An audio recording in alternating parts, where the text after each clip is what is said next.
Hello, my name is Kayvon Jones, civilian patriot, real estate investment advisor, and the host of Vegas for Veterans, where we teach veterans and military families how to buy, sell, and invest in Las Vegas. So now when you're looking and comparing versus the rent versus buy factor, there's so much to consider. Whether you are an active duty service member or a veteran, your personal situations are going to be different. So you need to balance stability versus PCS flexibility when you're an active duty service member, looking at equity, pay down, HOA rules, and even if you have children, just the school zones and the commute that you would actually have to work and as active duty service member, the Air Force Base. So your lender is going to be able to compare what your monthly payment is going to be based on your approval. And I'm here to tell you, it likely will be more costly to purchase a home in a particular area than it would be to rent that same exact home. That's just the way the market is.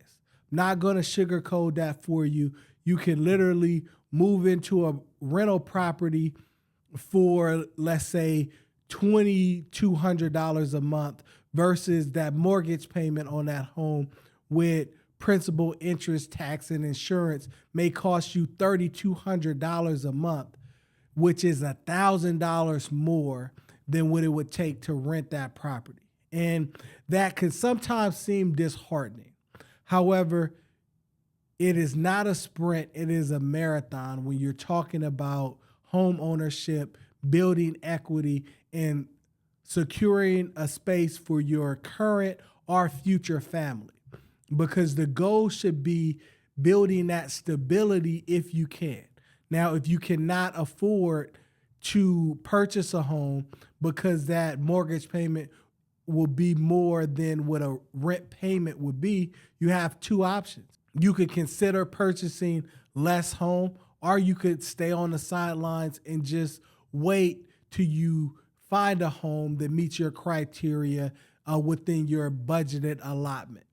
I wouldn't say just rush out to it, and purchasing a home in 2026 is going to be the best thing for everyone to do.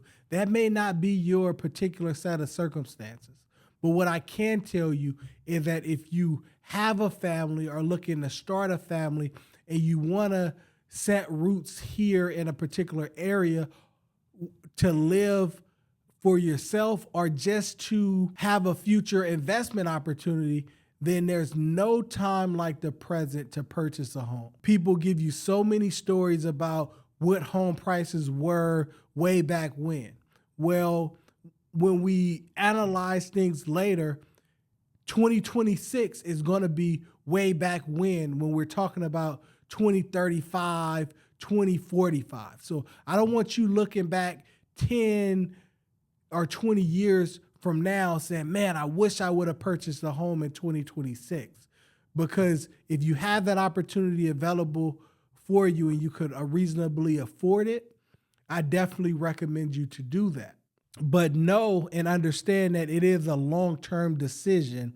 And in the short term, renting may be more affordable from a monthly payment standpoint. But when you're renting a home, you're effectively throwing money away and you're not building for your future. Those who are proponents of renting for longer periods of time when you're able to afford purchasing, they're not considering how purchasing a home is one of the vehicles towards building wealth, and not only wealth, stability for you and your family. Because guess what? If even though you have that $3,200 mortgage payment, you are grandfathered in at that fixed rate mortgage for the term of that 30 years, if that's what you're deciding to use based on your loan product.